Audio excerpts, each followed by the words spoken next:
100% ఆ సినిమా నాకు turning point. అప్పుడు దాకా చేసిన కొన్ని సినిమాలు ఆడలేదు and it didn't work. So దాని తర్వాత మంచి సినిమాలే చేయాలి, మంచి కథలే చేయాలి.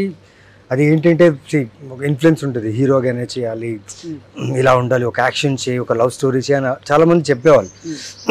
కానీ మంచి కథలు వచ్చేవి కావు. సో వచ్చిన మంచి కథని కూడా నేను వదిలేసుకున్నా, ఇంకా మంచి కథ వస్తుంది అని చెప్పి. సో 2.5 years 3 years షూటింగే లేదు, జాబ్ లేదు, ఏం లేదు, గాన్ నేను టోటల్గా.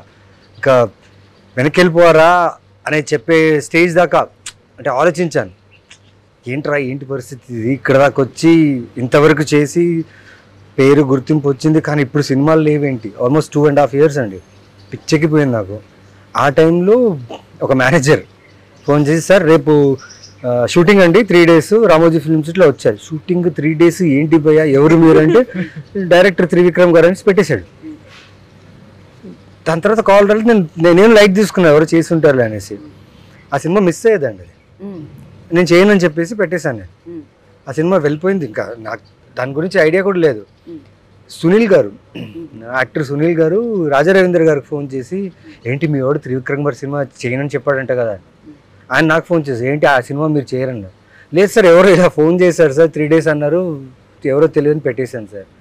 దెన్ త్రివిక్రమ్ గారు పిలిచి క్యారెక్టర్ చెప్పారు, దొరికిందిరా. ఐ ఫెల్ట్ నవీన్ ఇది మిస్ చేసుకున్నానికి ఆపర్చునిటీ. ఎంత వస్తుందో, ఎంత ఇస్తారో ఏం ఆలోచించద్దు, జస్ట్ గో. వెళ్ళాను, కథ విన్నాను, ఇమ్మీడియట్ అక్కడి నుంచి అమీర్పేట వెళ్ళాను. కాస్ట్యూమ్స్ నేనే కాస్ట్యూమ్స్ ఏదో సెట్ చేసుకున్నా, రింగ్స్ అవన్నీ తీసుకుని వెళ్ళి ఆయన కనిపించింది సూపర్ అన్నారు. సూపర్ ఎక్స్పీరియన్స్ అండి. అంటే మళ్ళీ అలాంటి ఒక క్యారెక్టర్ నాకు వస్తుందో లేదో తెలియదు.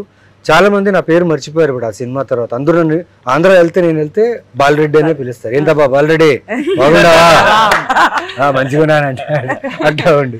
సో బాలరెడ్డి అనే క్యారెక్టర్ లైక్ అందాల రాక్షసి సూర్య ఎలా ఫేమస్, అలా బాలరెడ్డి క్యారెక్టర్ అంతా గుర్తింపు ఇచ్చింది. సో ఆ ఫిలిం తర్వాత no turning back, till 11 no turning back.